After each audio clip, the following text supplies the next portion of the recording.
Assalamualaikum warahmatullahi wabarakatuh. Nama saya Wan Adila Fakihah binti Rozadi dan ini merupakan video pengajaran bagi subjek micro teaching. Saya akan mengajarkan subjek reka cipta tingkatan 4. Tajuk yang dipilih ialah topik 3, faktor pemilihan reka bentuk dalam reka cipta.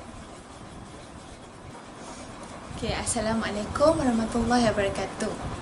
Kita mulakan kelas kita dengan umum kitab Al-Fatihah. Hari ini cikgu akan ajar kamu topik 3, iaitu faktor pemilihan reka bentuk dalam reka cipta. Sebelum tu kamu semua tutup dulu buku teks kamu.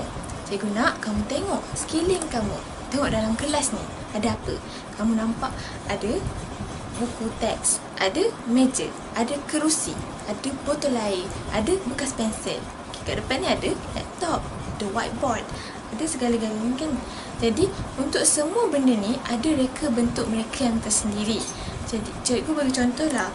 Sebagai contohnya bekas pensel. Kita nampak bekas pensel Alia. Bekas pensel Alia bentuk dia petak warna pink, ada zip. Kalau kita tengok bekas pensel Fitri pula lain. Bekas pensel dia petak juga, tapi dia tak ada zip. Dia buka macam tu je bekas pensel dia. Lepas tu besi je. Ya, besi. Bekas pensel dia besi. Jadi kita pernah tengok kan, dalam setiap reka cipta tu, salah satu produk tu ada pelbagai jenis reka bentuk. Jadi sebagai seorang pereka, kita nak menghasilkan produk tu, kita akan keluarkan banyak idea. Kita akan keluarkan kita nak jadikan bekas pensel yang bentuk macam mana. Kita ada idea pertama kita nak buat bentuk macam ni. Idea kedua pula reka bentuk kita macam ni. Dan idea ketiga pula reka bentuk macam ni. Jadi kita semua ada reka bentuk yang berbeza-beza kita nak buat. Jadi bila semua reka-reka bentuk ni, kita akan pilih antara idea-idea tu, kita akan pilih idea yang terbaik. Jadi untuk membuat pilihan tu lah, kita akan ada faktor pemilihan reka bentuk. Faktor-faktor ni yang akan mempengaruhi hasil produk kita pada akhir sekali. Kalau kamu buka muka surat 56, kamu akan nampak ada satu gambar rajah yang akan menunjukkan faktor-faktor pemilihan reka bentuk. Pertama adalah fungsi, ergonomik, kos, keselamatan, kelestarian, kemasan, nilai komersial, mesra pengguna, nilai estetik, bahan, rupa bentuk dan teknik pembuatan. Jadi cikgu akan go through satu-satu faktor ni. Cikgu akan terangkan pada kamu satu-satu faktor yang mempengaruhi yang pilihan kita dalam reka bentuk. Pertama, kalau kamu tengok kat depan ni, kat slide cikgu ni, kamu akan nampak ada banyak gambar bekas pensel. Cikgu akan jadikan bekas pensel ni sebagai contoh untuk kamu faham lagi faktor tersebut. Yang pertama adalah faktor fungsi. Untuk faktor fungsi adalah untuk menyelesaikan masalah. Dan fungsi dia mestilah berkecekapan tinggi melaksanakan tugas manual ke semi automatik ataupun automatik. Contoh manual adalah kalau kita tengok bekas pensel tadi, gambar-gambar bekas pensel, semua bekas pensel, hampir semualah bekas pensel adalah manual. Kita kena buka sendiri. Itu maksudnya manual. Tapi kalau maksudkan semi automatik, maksudnya separa manual, contohnya macam gambar yang pertama tu kan, dia ada butang. Kita tekan butang tu dekat bekas pensel tu, maka dia terbuka. Itu dinamakan semi automatik. Untuk automatik pula, mungkin bekas pensel tu kita hanya perlu swipe tangan kita je. Swipe je tu, dia terus terbuka. Itu namanya automatik. Jadi apapun reka bentuk yang kita nak pilih untuk kita punya produk, mestilah memenuhi fungsi dia. Contohnya macam ni lah, bekas pensel tu mesti dipenuhi fungsi lah. Maksudnya bekas pensel untuk kita simpan pensel. Yang kedua adalah rupa bentuk. Rupa bentuk tu sesuai dengan fungsi dan golongan pengguna. Golongan pengguna yang maksudnya di sini adalah sasaran pengguna. Kalau kita tengok gambar bekas pensel tadi tu kan, sesuai dengan fungsi. Maksudnya bekas pensel tu dia ada buka, dia ada ruang untuk simpan alatan-alatan tulis kita, dan juga bertepatan dengan sasaran pengguna kita. Katakanlah sasaran pengguna kita adalah kanak-kanak, kita boleh buat bekas pensel tu lebih menarik. Ada ilustrasi kartun ataupun warna-warna yang terang dan boleh menarik minat. Seterusnya adalah bahan. Faktor bahan ni maksudnya bahan yang kita gunakan untuk kita buat produk kita ni. Bahan tu mestilah mudah diperolehi, mudah dibentuk, mudah dikendalikan, tahan lama dan tidak rosak. Jadi kalau berbalik kepada kita punya bekas pensel tu, kita nak buat bekas pensel tu buat daripada apa? Plastik, kayu, besi, apa yang kita nak buat? Kain. Jadi kalau kita nak pilih tu, mesti pastikan bahan tu mudah untuk dikendalikan. Contohnya kalau kita nak buat guna kain, kita boleh jahit. Mudah dikendalikan. Kalau kita nak buat guna besi, kita nak kena ketuk lagi, kena cari mesin lagi. Tak. Jadi kita boleh buat produk tu, kita mesti ambil kira faktor bahan dia. Faktor bahan yang kita nak gunakan tu akan mempengaruhi hasil produk kita akhir sekali. Seterusnya adalah teknik pembuatan. Okey, teknik pembuatan tu maksudnya untuk menghasilkan produk tu senang atau tak kita nak buat. Cikgu bagi contoh tadi kan, bekas pensel kain kan, daripada kain. Jadi teknik pembuatan kita perlu jahit, kita kena ada skill menjahit. Tapi kalau tak ada skill menjahit, tak apa, kita ada mesin jahit. Mesin jahit adalah satu peralatan mesin yang mudah untuk dikendalikan berbanding daripada kita cari mesin yang ketuk besi tu, nak kena ketuk satu-satu tu susah kan. Jadi kita tolak idea untuk yang tu, kita ambil idea menggunakan mesin yang mudah ni. Sebab teknik pembuatan mudah untuk kita, juga mudahkan kerja kita lah untuk buat produk tersebut. Okey, seterusnya adalah faktor ergonomik. Apa yang dimaksudkan ergonomik tu adalah satu situasi yang selesa dan serasi dengan pengguna, iaitu kita manusia. Cikgu bagi contoh kerusi. Kalau untuk kamu sekolah menengah, kerusi kamu tinggi macam ni. Tapi kalau kamu pergi sekolah rendah, dia akan bagi kerusi yang lebih rendah. Sebab apa? Sebabnya reka bentuk kerusi tu dicipta bersesuaian dengan pengguna dia. Pengguna sekolah rendah kan lebih rendah daripada sekolah menengah. Jadi dia nak bagi pengguna ni selesa. Dia buat mengikut purata ketinggian pelajar sekolah menengah dan sekolah rendah, mengikut sekolah masing-masing lah. Jadi kalau kita nak buat satu produk tu, kita kena ambil kira faktor ergonomik juga, supaya pengguna yang menggunakannya akan rasa selesa. Okey, seterusnya adalah kos. Okey, untuk kos, kita kena cari kos, kita kena ambil kira kos tu murah, jimat, berpatutan dan efektif. Maksudnya kalau kita nak buat bekas pensel, tak adalah pula kita nak menggunakan kos yang banyak, sebab kita nanti nak jual bekas pensel tu juga dengan harga yang berpatutan. Jadi kita kena ambil kira kos pembuatan dia tu mesti berpatutan juga. Okey, seterusnya nilai estetik. Nilai estetika ni saya boleh bagi contoh. Okey, nilai estetika ni nilai mengikut test masing-masing. Okey, betul. Nilai estetika ni satu nilai yang mampu menarik perhatian pengguna dan juga mampu menepati cita rasa pasaran semasa. Contohnya zaman sekarang ni kita ada satu trendingnya orang suka warna-warna pastel. Jadi kalau kita tengok daripada kita punya bekas pensel tadi tu, ada banyak bekas pensel yang dibuat daripada warna-warna pastel, sebab dia tahu itu adalah mengikut cita rasa zaman sekarang, peredaran masa sekarang. Seterusnya adalah faktor mesra pengguna. Mesra pengguna maksudnya sesuai untuk semua orang. Semua orang boleh guna produk ni. Dia juga mudah dikendalikan, mudah digunakan dan mudah diselenggara. Jadi maksud dia tak perlu kemahiran tinggi untuk mengendalikan produk tersebut. Contohnya macam kita nak guna bekas pensel kan. Bekas pensel yang bersera pengguna, boleh semua orang boleh guna. Tak ada pula kita kena ada PhD dulu baru boleh guna bekas pensel tu, ataupun kita kena ambil screwdriver, kena buka macam tu baru boleh guna. Tak. Dia mudah dikendalikan. Kita hanya perlu buka, guna. Okey, yang seterusnya adalah selamat. Faktor keselamatan. Okey, produk yang kita hasilkan mestilah menjamin keselamatan pengguna. Kita nak pengguna rasa selamat guna kita punya produk. Dia mestilah tak berbahaya, tak ada tepi-tepi yang tajam. Kalau ada, kita sapu dulu, kita kikis dulu guna kertas pasir tu dulu. Ataupun kalau produk tu ada arus elektrik yang tinggi, kita akan salut dulu produk tersebut dengan penebat elektrik tu. Okey, seterusnya adalah faktor kemasan. Jadi semua produk yang kita buat tu mesti ada details yang cantik. Hiasan terakhir tu kemas. Mesti tak ada lah pula kalau kita letak bunga kat pensel tu, bunga dia tercabut-cabut, terkopak-kopak, tak ada kan. Okey.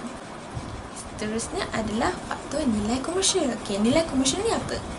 Nilai harga barang di pasaran. Ya, betul. Nilai komersial ni maksudnya nilai di pasaran. Jadi, nilai komersial mestilah mengikut apa yang cikgu tunjuk kat depan ni, macam berpatutan, berkualiti, ada permintaan pengguna. Kalau tak ada orang nak beli, buat apa kita cipta benda tu. Dan seterusnya, ekonomi, menjimatkan, mampu milik ataupun mampu dibeli sesuai dengan mass production. Kenapa sesuai dengan mass production? Sebab bila ada permintaan, kita kena buat banyak-banyak kali. Bila kita nak buat banyak kali, itulah kita kena fikir faktor-faktor ni, nilai komersial ni sesuai tak buat barang kita reka bentuk ni, boleh buat banyak kali tak, ataupun kena buat sekali je tak boleh dah buat dah. So itu yang dimaksudkan dengan nilai komersial. Seterusnya adalah faktor kelestarian. Okey, untuk faktor kelestarian ni maksudnya reka bentuk berkekalan dan tidak ketinggalan zaman. Contohnya kita jadikan satu reka bentuk tu, kita tengok reka bentuk tu boleh pakai sampai bila-bila ke, ataupun reka bentuk tu nanti tahun depan dia terus macam orang dah tak pandang, dia dah macam tak moden dah, akan dia jadi tiba-tiba jadi klasik. Jadi kita tak nak macam tu. Kita nak pastikan reka bentuk produk kita tu boleh guna untuk masa jangka yang panjang. Okey, yang kedua juga dalam faktor kelestarian adalah dia mesti tidak memusnahkan alam sekitar. Okey, maksudnya dia biodegradable. Maksudnya dia takkan memberi kesan kepada alam sekitar. Dia contohnya macam instead of kita guna plastik, kenapa tak kita guna kain? Sebab kain lebih kain pada tahun nanti akan mereput. Tapi kalau maksudnya setelah lama setahun-tahun dia akan mereput. Tapi kalau untuk plastik dia ambil masa yang sangat lama untuk reput, bukan untuk dihapuskan, dan akan memberi kesan buruk pada kita punya bumi dan alam sekitar. Okey. Lepas tu, kita dah belajar tentang faktor-faktor ni. Seterusnya, kita akan melakukan analisis terhadap reka bentuk produk kita. Yang idea-idea yang banyak tadi tu, sekarang kita akan analisis pula. Kalau membuka muka surat 58, dia tu akan tunjuk ada dua gambar. Apa gambar tu? Ya, gambar mini skuter. Gambar mini skuter, ada dua mini skuter. Ada produk A dan produk B. Kalau kamu tengok dekat produk A tu kan, produk A ada di bawah tu, ada satu jadual untuk ciri-ciri yang ada pada produk A dengan ciri-ciri yang ada pada produk B. Dia bagi tahu kuasa, berat, beban maksimum, racun maksimum, warna, tinggi. Semua dia bagi tahu kat situ. Dan kalau kamu buka muka surat sebelahnya, ada jadual perbandingan. Okey. Berdasarkan analisis ciri-ciri yang kamu nampak dekat muka surat 58 tadi tu, kamu akan nampak kan? Kita akan buat satu jadual perbandingan. Kita akan bandingkan produk A dengan produk B. Kita akan nak banding ni guna apa? Guna faktor-faktor yang kita belajar tadi tu. Faktor-faktor pemilihan reka bentuk tadi tu. 12 faktor tu. Kita listkan 12 faktor tu. Lepas tu kita letak kat sebelah tu. Dan kita beri markah terhadap setiap produk tersebut. Contohnya macam produk A, dia bagi kat sini produk A untuk fungsi produk A dia bagi 3 markah, dan fungsi untuk produk B bagi 4 markah. Itu menunjukkan bahawa produk B lagi berfungsi, lagi memenuhi fungsi daripada produk A. Kat situ, jadi kita pun boleh bagi markah daripada awal ni sampai akhir tu, sampai yang last sekali kelestarian. Lepas tu kita tambah semua sekali. Jumlah markah untuk produk A adalah 39 dan jumlah markah untuk produk B adalah 46. Okey, lepas dapat jadual perbandingan, apa nak buat? Lepas buat ni, kita akan buat rumusan.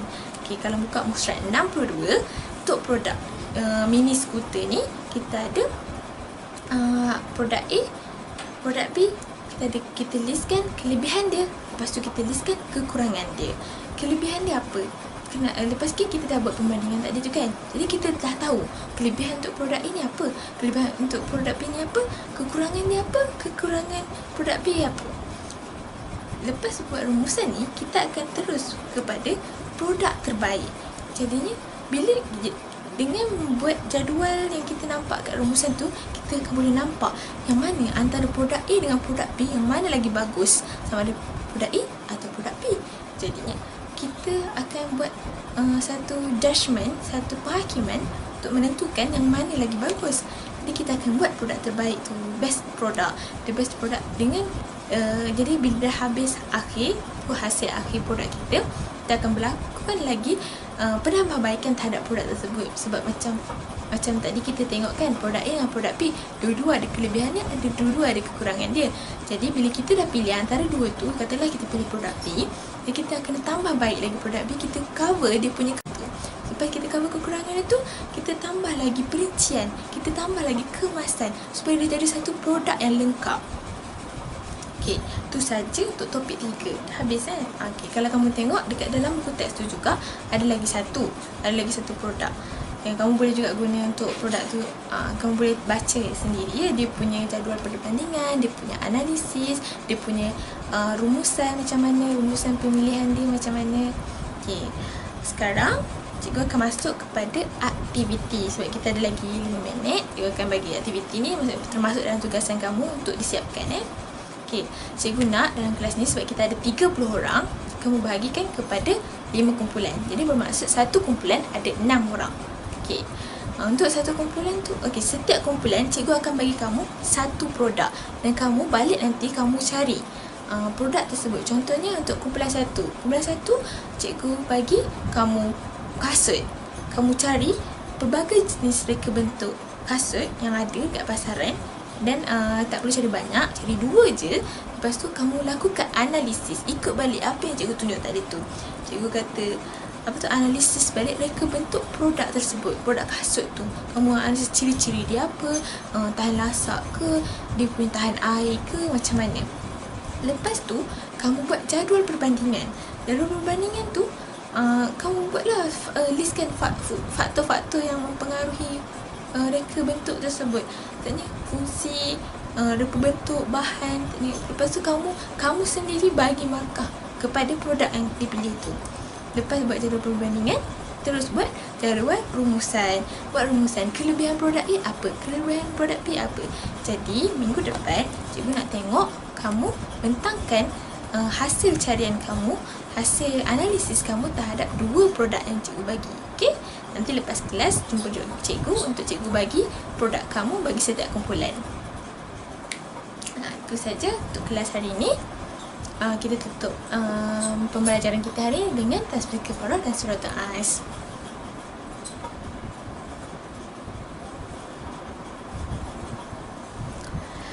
Kalau ada sebarang pertanyaan, boleh tanya cikgu. Baiklah, itu sahaja video pengajaran saya bagi subjek micro teaching. Terima kasih pada semua yang menonton.